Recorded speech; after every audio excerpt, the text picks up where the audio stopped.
Olá, graça, paz e alegria. A porção de hoje recomendada para a leitura da Bíblia em um ano no plano sequencial é 1 Reis do capítulo 1 ao capítulo 3. A morte de Davi, que não aparece no texto de Samuel, é relatada no início de Reis. Mas antes, mais uma vez um filho de Davi tenta tomar o trono. Agora não era um movimento contra Davi diretamente, pois ele já estava mais velho. Era mesmo uma mera questão de sucessão. A conversa entre Natã e Batseba faz alguns pensarem que eles combinaram tudo ali naquela hora mesmo para tentar enganar o rei e fazer com que ele assumisse algo que ele de fato nem teria dito. Mas o fato de Adonias fazer toda aquela celebração sem convidar algumas pessoas, inclusive Salomão, mostra que essa tese não faz o menor sentido.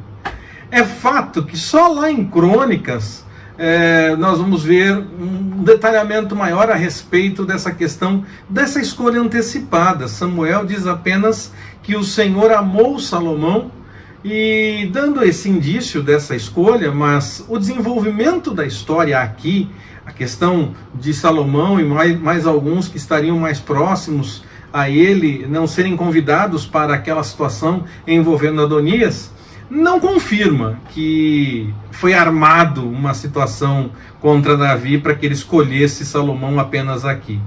Os detalhes não foram contados aqui, mas serão contados lá em Crônicas, então não vejo como as pessoas conseguem pensar essas coisas sem ver o todo da obra.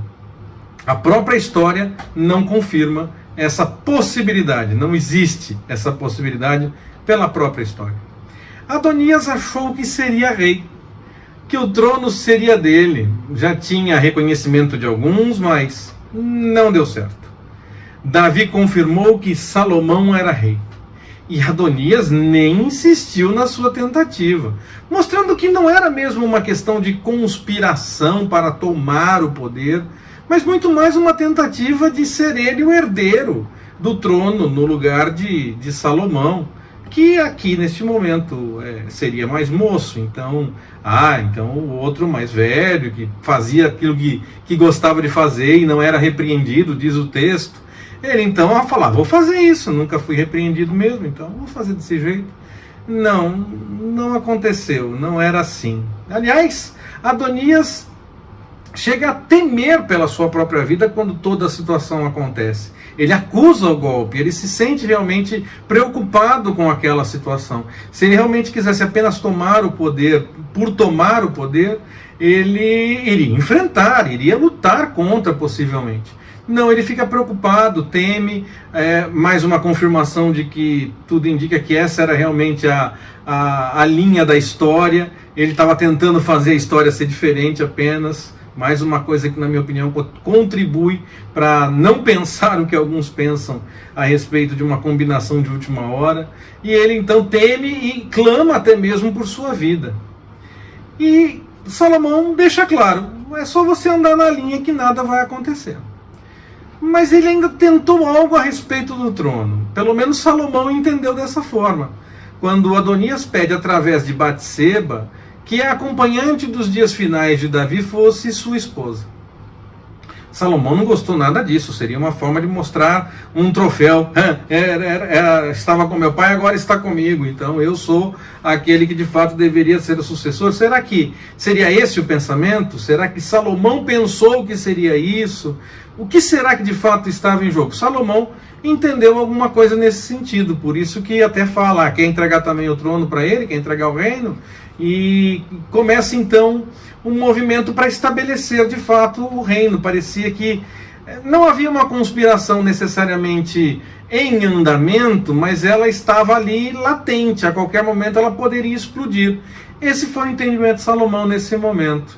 E aí ele abafou qualquer tentativa de conspiração, matou o irmão para que não fosse encorajado naquele sentido, matou Joabe, que chegou a liderar o exército de Davi, mas fez algumas coisas de cunho pessoal. Ele agiu algumas vezes no impulso pessoal e por vingança tal, e acabou trazendo alguns problemas até para Davi, ou quase trazendo alguns problemas para Davi, alguns dissabores, e ele acabou também apoiando Adonias. Então ele foi também mais uma vítima nesse processo todo.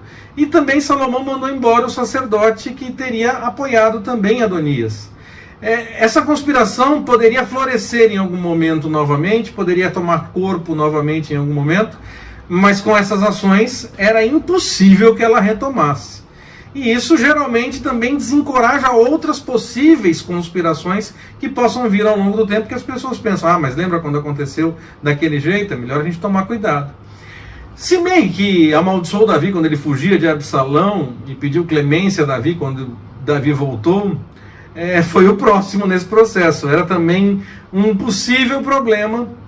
Davi, claro, orientou Salomão para que encaminhasse a situação, e Salomão encaminhou a situação dando uma opção para Simei, e combinou algo com Simei que ele não cumpriu. Não era para ele sair de Jerusalém, ele saiu, e aí ele foi morto também, porque poderia, quem sabe, um dia levantar uma tentativa de conspiração a partir dele, ele dizer, eu fiz isso e nada aconteceu comigo, ainda estou aqui sendo cuidado, está tudo em ordem, e aí quem sabe alguém pudesse segui-lo se ele resolvesse falar mais alguma coisa.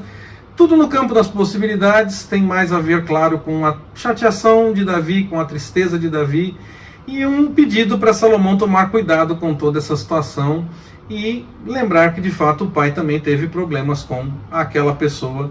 E aí Salomão encaminhou a situação. Quando Simei desobedece e sai de Jerusalém, ele assinou a sua sentença de morte. É tudo muito duro nessa parte do texto. Mas até nos nossos dias, se nós olharmos a história, e nos nossos dias mesmo, nós podemos ter algumas reações, se não iguais, muito parecidas quando envolve jogos de poder. E muitas vezes chegam notícias, sabemos de pessoas que são mortas, que sofrem, que são presas. O que realmente salta aos olhos é o fato disso estar na Bíblia e parecer algo muito duro estando na Bíblia. Mas aí nós voltamos para uma situação que eu já disse em outra mensagem, que a Bíblia não esconde essas coisas, não esconde a forma como as pessoas agiram ou reagiram. A Bíblia não finge que essas coisas não aconteceram. E por isso, para mim, ela tem mais credibilidade, porque mostra que Deus age na vida do ser humano, mesmo com algumas situações que possam parecer duras e outras até erradas. E aí, então, quando há o erro, o convite que deve acontecer é para o arrependimento, para a mudança, ainda que haja punição. Geralmente a punição vem para que haja mudança também, para que haja uma mudança por parte daqueles que viveram ou dos próximos que viram aquela situação acontecendo. E muitas vezes as pessoas olham para erros que são cometidos e já condenam, já dizem que já está indo para o inferno, já está perdido e essa coisa toda. Mesmo aqueles que já conhecem ao Senhor podem cometer erros, não dá para fugirmos dessa realidade. Nós devemos evitar os erros, nós devemos não ir por esse caminho, é fato, mas às vezes isso acontece. O que deve acontecer de fato é um convite para a mudança. O Evangelho é a boa nova. Nós estamos mortos em nossos delitos. A boa nova é em Jesus a salvação. Essa é a mensagem. Então nós precisamos tomar cuidado com a forma como nós lidamos com isso, porque mesmo aquele que comete erro, ele deve ser orientado e chamado à realidade. Aquele que já conhece a palavra principalmente, deve ser chamado à realidade para que possa viver de acordo com a vontade do Senhor, se arrepender do seu erro, mudar o caminho e não ser condenado simplesmente. Jesus morreu para que o pecado pudesse ser perdoado, inclusive daqueles que já conhecem a palavra, porque todos nós podemos ir por esse caminho. O bem que nós queremos, pode ser que nós não façamos, como Paulo. E o bem que ele queria, não fazia. O mal que ele não queria estava sempre diante dele. Se nós condenarmos simplesmente porque em algum momento fez alguma coisa errada, mas já conhecia a palavra e errou, deve se arrepender e voltar para o caminho do Senhor igualmente.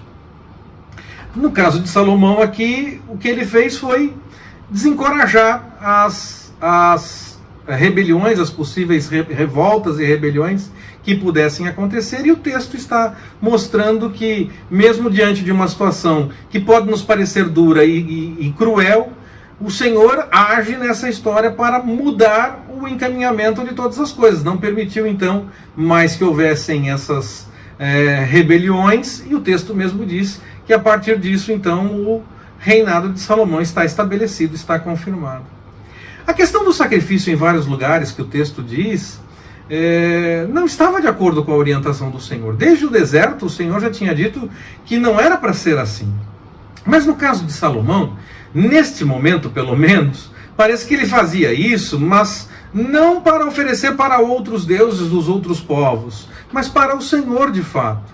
Tanto que em uma dessas vezes o Senhor aparece a ele em sonho e abre a possibilidade de um pedido. Salomão pede sabedoria e ganha de lambuja, riqueza e glória. E se ele andasse nos caminhos do Senhor muitos dias? Nós ainda vamos continuar lendo a história e veremos o que vem disso também, mas independente da sequência da história que nós conhecemos a respeito de Salomão, mas vamos ver ainda na sequência, se o Senhor assim nos permitir, independente disso, o que fica claro aqui é que o Senhor nos atende para além das nossas expectativas sempre. Muitas vezes nós até demoramos a notar o quanto o Senhor já nos abençoou, mas mesmo assim já estamos usufruindo dessas bênçãos. Nós focamos muitas vezes nas dificuldades, nos problemas, e não conseguimos discernir o quanto o Senhor já está nos abençoando, mesmo no meio de situações complicadas. Ele nos abençoa sempre além dessas expectativas, além do que nós podemos pensar.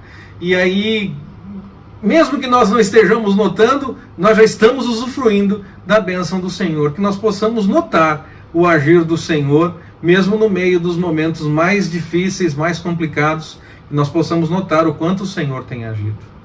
A porção termina com aquela passagem que talvez seja mais conhecida a respeito da sabedoria de Salomão.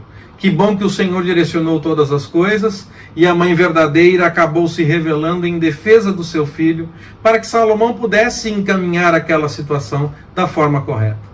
Foi com base nos frutos, foi com base na reação, no amor de mãe daquela mulher, que Salomão conseguiu discernir as coisas que estavam acontecendo naquele momento. O Senhor direcionou e ele pôde notar o que estava acontecendo a partir das reações, a partir dos frutos. Nós precisamos aprender a notar as coisas que acontecem, contando sempre, claro, com a direção do Senhor para não notarmos o que queremos, mas notarmos de fato o que está acontecendo, para não seguirmos por caminhos errados. Que o Senhor nos abençoe. Forte abraço, até mais, permitindo o Senhor.